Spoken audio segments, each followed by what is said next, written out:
Fiji के प्रधानमंत्री का 3 दिवसीय भारत दौरा, पीएम मोदी से की मुलाकात, समझौता ज्ञापनों पर किया आदान प्रदान। ओम बिरला ने संसद में आयोजित किया रात्रि भोज, दिल्ली की सीएम रेखा गुप्ता हुई शामिल, ऑल इंडिया स्पीकर कॉन्फ्रेंस का हुआ समापन।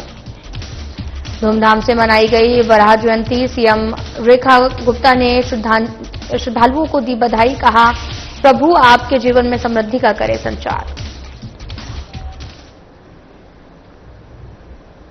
नमस्कार, मैं हूं आपके साथ अंकिता पाल। ब्रीडिंग की शुरुआत करते हैं। फिजी के पीएम सिटिवेनी रबुका भारत दौरे पर आए हुए हैं और प्रधानमंत्री अपने भारत दौरे के दूसरे दिन फिजी के प्रधानमंत्री रबुका भारतीय प्रधानमंत्री नरेंद्र मोदी से मिले। दोनों के बीच में दिल्ली के हैदराबाद हाउस में मुलाकात हुई, जहां दोनों ने प्रतिनिधिमंडल स्तर पर बातचीत भी की।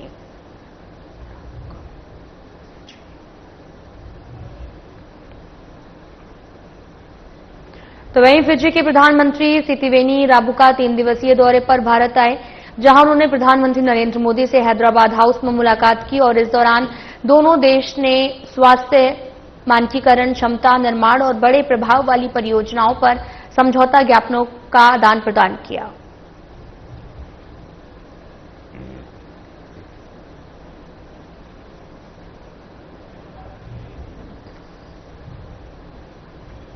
फिजी के प्रधानमंत्री सिटिवेनी रबुका 3 दिवसीय भारत दौरे पर हैं और इस बीच सोमवार प्रधानमंत्री नरेंद्र मोदी ने उनसे हैदराबाद हाउस में मुलाकात की। दोनों नेताओं ने द्विपक्षीय साझेदारी और करीबी संबंधों को और गहरा करने पर चर्चा की। विदेश मंत्रालय ने इसे एक अहम ग्लोबल साउथ और FIPIC पार्टनर का स्वागत बताया है।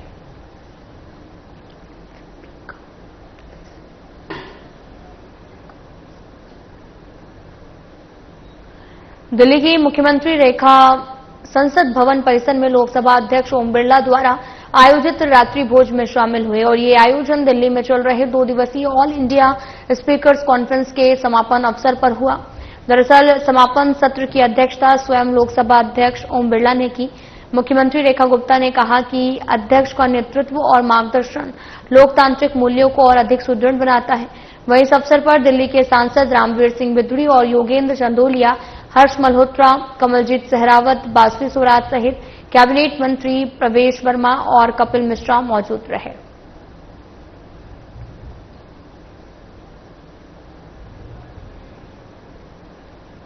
दिल्ली विधानसभा में ऑल इंडिया स्पीकर्स कॉन्फ्रेंस के शुभारंभ के मौके पर दिल्ली की सीएम रेखा गुप्ता ने संबोधित किया। क्या कुछ कहा, सुनाते हैं आपको। अमित शाह जी हमारे बीच में, मैं चाहूंगी कि पूरा सदन जोरदार तालियों से अभिनंदन करे माननीय जी का, जिन्होंने आज इस कार्यक्रम में पहुंचकर न केवल कार्यक्रम को भव्यता प्रदान करी, बल्कि विधायकी में, उसकी गरिमा में, लोकतंत्र में आपका विश्वास कितना दृढ़ है, आपकी उपस्थिति हम सबको वो मनोबल देती है। मैं स्वागत करना चाहूंगी आदरणीय माननीय केंद्रीय संसदीय कार्य मंत्री श्रीमान किरण रिजिजू जी का, जो आज हमारे बीच में पधारे हैं, हमारे प्रिय माननीय उपराज्यपाल जी विनय कुमार सक्सेना जी, जो आज यहां उपस्थित हैं, और आज के इस कार्यक्रम का आयोजन और विजन देने वाले हमारे माननीय विधानसभा अध्यक्ष विजेंद्र गुप्ता जी। स्वागत है आदरणीय सभी सांसदों का, हमारे माननीय विधायकों का, और देश के कोने कोने से आए, प्रत्येक राज्य से आए हुए माननीय स्पीकर महोदय और डिप्टी स्पीकर महोदय और सभी सेक्रेटरीगण। आज का दिन हमारे लिए लोकतंत्र का एक ऐतिहासिक दिन है। वो दिन जहां 100 साल पहले एक भारतीय ने इस विधानसभा परिसर में ब्रिटिश काल में पहली बार कोई व्यक्ति भारतीय मूल का इस विधानसभा का अध्यक्ष बना। पूरे 100 साल का समय उसे बीता।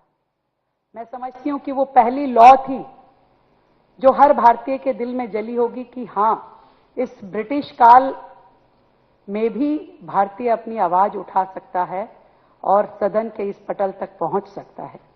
24 अगस्त 1925 श्री विठल भाई जावेर भाई पटेल ने ब्रिटिश शासन के विरुद्ध एक लोकतांत्रिक विजय हासिल की।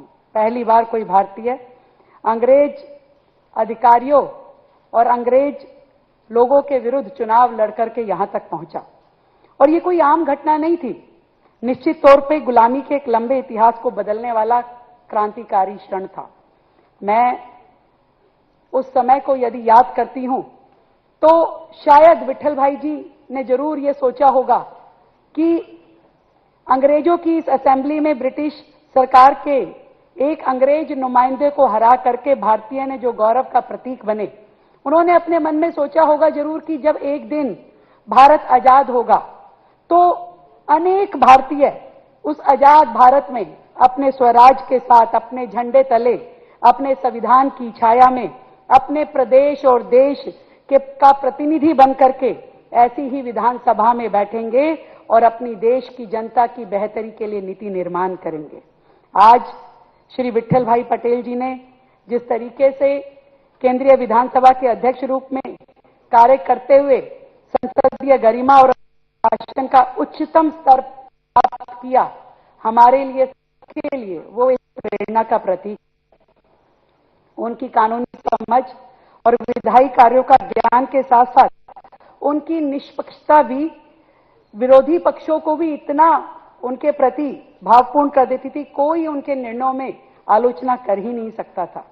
ऐसी विशिष्ट विभूति जिन्होंने भारत को गुलामी के काल से ही सही मायनों में मदर ऑफ डेमोक्रेसी बनाने की दिशा में काम किया, हम सब मिलकर उन्हें प्रणाम करते हैं।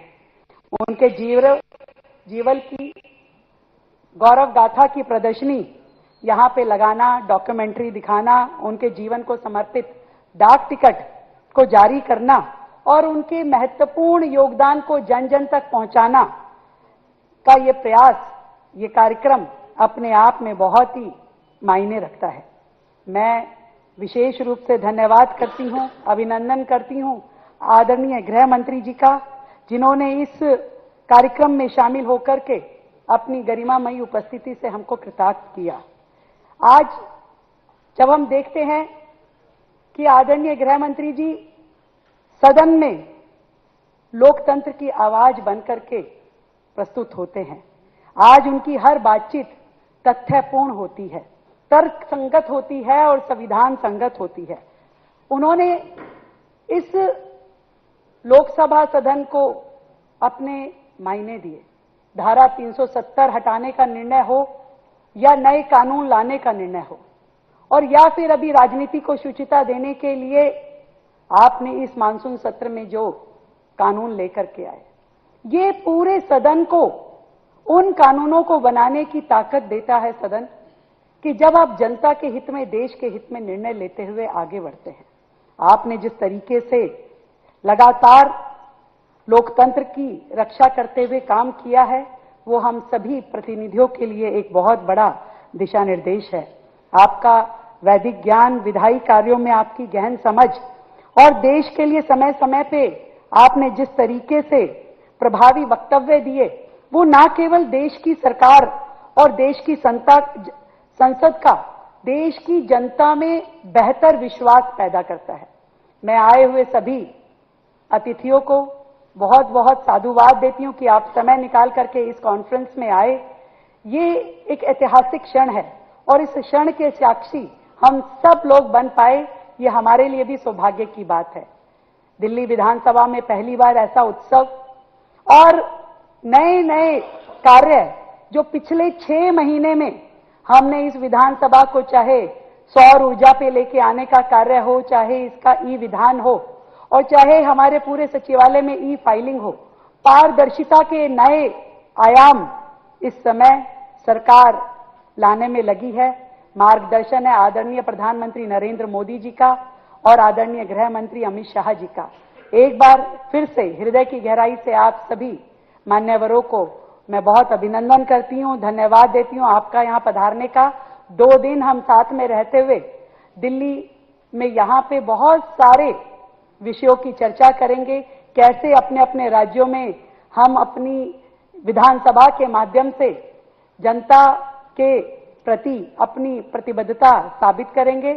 और दिल्ली में आप आए हैं तो जरूर हम आपको चाहेंगे कि ऐसे स्थल दिखाएं जो आदरणीय प्रधानमंत्री जी ने पंच तीर्थ बाबा भीमराव अंबेडकर जी के सम्मान में बनवाए। उसका एक बहुत बड़ा तीर्थ दिल्ली में है जहां उनका परिनिर्वाण हुआ, उसको भी आप जरूर देख करके जाएंगे। उसकी व्यवस्था हमने की है।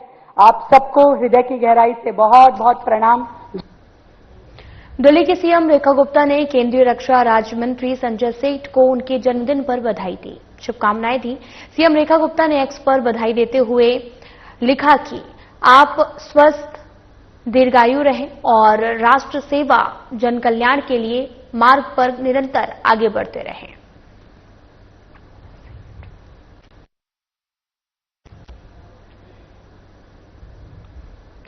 तो वहीं वराह भगवान को श्री हरि विष्णु का तीसरा अवतार माना जाता है। हर साल भाद्रपद मास की शुक्ल पक्ष की तृतीय तिथि को वराह जयंती मनाई जाती है और इस बार वराह जयंती 25 अगस्त को मनाई जा रही है। इस मौके पर दिल्ली की सीएम रेखा गुप्ता ने एक्स पर लिखा, श्री हरि विष्णु के वराह अवतार की पावन जयंती पर सभी श्रद्धालुओं को हार्दिक बधाई एवं शुभकामनाएं। प्रभु श्री वराह आप सभी के जीवन में सुख, शांति, आरोग्यता और समृद्धि का संचार करें।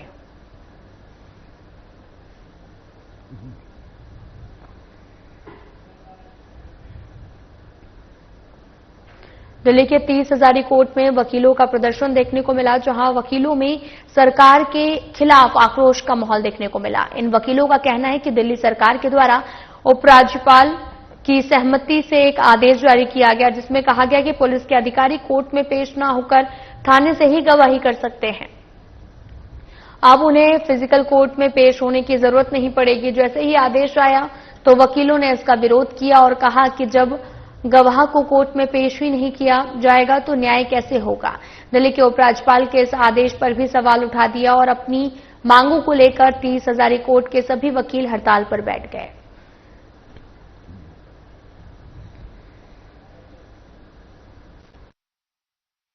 देखिए, 13 अगस्त को हमारी सरकार एक नोटिफिकेशन जारी करती है एलजी साहब की रजामंदी के साथ, जिसमें वो दिल्ली के सारे पुलिस स्टेशन को डेजिग्नेटेड प्लेसेस करार देती है और वो ये कहते हैं कि हर पुलिस वाला अब पुलिस थाने से गवाही दे सकता है, जो कि एकदम ही फेयर ट्रायल के अगेंस्ट है, प्रिंसिपल ऑफ नेचुरल जस्टिस के अगेंस्ट है। इससे कभी जीवन में फेयर ट्रायल चल नहीं पाएगा और ये खाली वकीलों की दिक्कत नहीं है, ये कानून सबके ऊपर बराबर लागू होगा। हर इंसान को उससे उतनी ही दिक्कत होगी जितनी वकीलों को होगी। जितना हमें केस लड़ने में दिक्कत होगी उतना उस इंसान को सजा जब मिलेगी, जब उसे झूठे तथ्यों के ऊपर कन्विक्ट करा जाएगा, उस व्यक्ति को भी उन्हीं सब चीजों से गुजरना पड़ेगा। द्वारका में महिला सशक्तिकरण को बढ़ावा देने के उद्देश्य से दुर्गा सप्तशती फाउंडेशन की फाउंडर वरिष्ठ समाजसेविका संध्या सिंह ने एक विशेष बाइक स्कूटी रैली का भव्य आयोजन किया। इस कार्यक्रम का आयोजन दुर्गा सप्तशती फाउंडेशन की तरफ से किया गया। रैली में बड़ी संख्या में महिलाओं ने बाइक और स्कूटी पर सवार होकर फिटनेस और हरित पर्यावरण का संदेश दिया। ये रैली पीएम मोदी द्वारा शुरू की गई फिट इंडिया मूवमेंट और एक पेड़ मां के नाम अभियान को प्रोत्साहित करने के लिए आयोजित की गई। कार्यक्रम के मुख्य संरक्षक अखिल भारतीय इतिहास संकलन योजना के संगठन सचिव डॉक्टर बाल मुकुंद पांडे रहे। रैली के दौरान मुख्य अतिथियों के रूप में सांसद कमलजीत सहरावत, विधायक संदीप सहरावत, नजफगढ़ जिला अध्यक्ष राज शर्मा, सेवा भारती से धर्मदेव चौधरी और नमो संत से मनु सिंह तोमर मौजूद रहे। सभी अतिथियों ने महिलाओं के इस उत्साह की सराहना करते हुए इसे समाज में सकारात्मक बदलाव का प्रतीक बताया। करूंगी कि उनकी जो मुहिम थी फिट इंडिया मूवमेंट पर हम लोग ये काम कर पाए कि आज हमने उसके लिए एक रैली निकाली। जो जगह जगह हमने पूरे घूमते इस्कॉन टेम्पल से होते, कारगिल से होते हुए यहाँ पर वेगस मॉल में आए कि लोगों तक ये बात पहुंचे कि फिट रहना कितना जरूरी है, कि फिट रहने की वजह से हम बाइक भी चला सकते हैं, एयरप्लेन भी उड़ा सकते हैं और कितनी भी मेहनत करा सकते हैं। जो आज यहाँ पे नारी शक्ति ने जो प्रदर्शन दिखाया है वो आने वाले टाइम पर और बढ़ जाएगा, क्योंकि हमारे साथ ऐसे प्रधानमंत्री जी हैं जो महिलाओं को बढ़ावा दे रहे हैं। दूसरी, मैं अपनी सांसद ही है, पश्चिमी दिल्ली की सांसद हैं, जो हमेशा नारी शक्ति को बढ़ावा देती है, खुद एक नारी होकर इतनी मेहनत करती हैं, उनका भी शुक्रिया अदा करूंगी। राज शर्मा जी हैं, हमारे जो विधायक हैं संदीप सहरावत जी, कम उम्र में इतना कुछ कर रहे हैं। उन सबका जो भी रामनिवास जी गहलोत भाई साहब जी, काफी लोग जो आए थे, सारे लोगों ने, गणमान्य व्यक्ति, और हमारे बाल मुकुंद भाई साहब जो सबसे बड़े और हम इतनी दूर से अपना समय, कीमती समय निकाल के आशीर्वाद देने आए, उनके आशीर्वाद के चलते हुए ये कार्यक्रम संपन्न हो पाया। नारी शक्ति बाहर निकले, कुछ करें जिंदगी में, क्योंकि बच्चों को तो संभालती ही हैं, उनसे जितना सशक्त कोई नहीं हो सकता। दुर्गा का रूप उन्हीं के अंदर होता है, क्योंकि वो हर तरह से लड़ लेती हैं, मुसीबत आने पे शस्त्र भी उठाती हैं, घर के परिवार का ध्यान रखती है। तो इनको बस एक सम्मान की जरूरत है, तो वो सम्मान हमने यहाँ पर दिया है। सारी नारी अपने सम्मान के लिए, हम सारी नारी शक्ति के सम्मान के लिए हम यहाँ पे एकत्रित हुए और हमने ये रैली निकाली। आज युग की मांग है कि महिलाओं का स्वाभिमान के आधार पर तिरंगा के साथ शौर्य और ऊर्जा के साथ महिलाएं समाज में आगे बढ़कर आएं। उसके लिए छोटा सा ये प्रयोग है संध्या जी के माध्यम से, और ये कार्यक्रम जो हो रहा है, ये कार्यक्रम विशाल हो और पूरे देश में महिलाएं अपने बल का प्रदर्शन भी करें और उसका उपयोग राष्ट्र के लिए करें।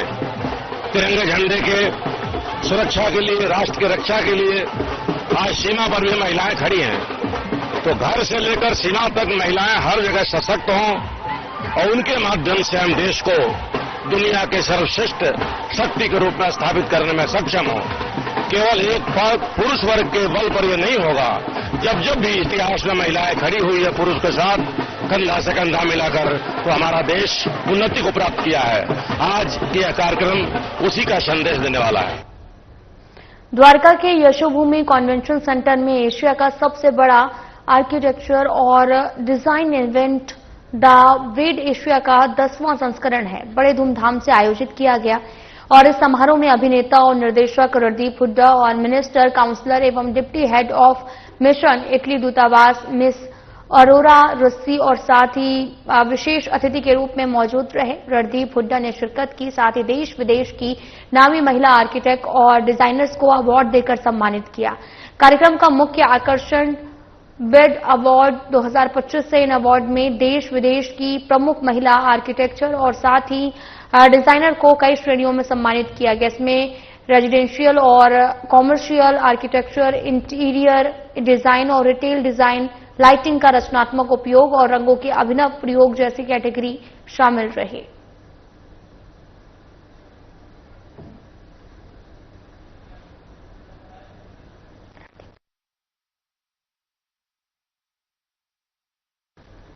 आपको बताते चलें कि द वेड एशिया का 10वां संस्करण आयोजित किया गया, जहां पर रणदीप हुड्डा भी मौके पर मौजूद हुए। तस्वीरें भी आपको दिखा रहे हैं, जहां पर महिलाओं को अवार्ड देकर सम्मानित किया गया। महिलाएं अवार्ड पाकर काफी खुश नजर आई। तस्वीरें दिखा रहे हैं जो कि द्वारका में इस कार्यक्रम को रखा गया, जहां पर महिलाओं की सहभागिता रही और उन्हें अवार्ड भी दिए गए हैं। दरअसल आपको बताते चलें कि अवार्ड का आयोजन किया गया और इस दौरान बड़ी संख्या में महिलाओं ने यहां पर पार्टिसिपेट भी किया था, जहां द वेड एशिया का 10वां संस्करण आयोजित हुआ था। आपको बताते चले कि द वेड एशिया के नाम से कार्यक्रम रखा गया और 10वां संस्करण आयोजित हुआ है, और जहां पर बड़ी संख्या में महिलाओं की हिस्सेदारी रही, जहां पर उन्हें अभिनेता रणदीप हुड्डा द्वारा अवार्ड भी वितरित किया गया, जहां पर अवार्ड पाकर महिलाओं के चेहरे खिले और इस दौरान कई लोगों को सम्मानित किया गया, अवार्ड दिया गया।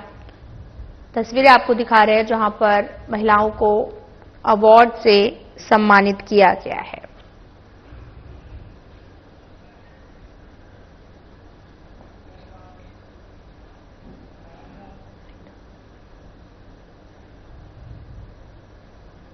लाभ में इतना ही। नमस्कार।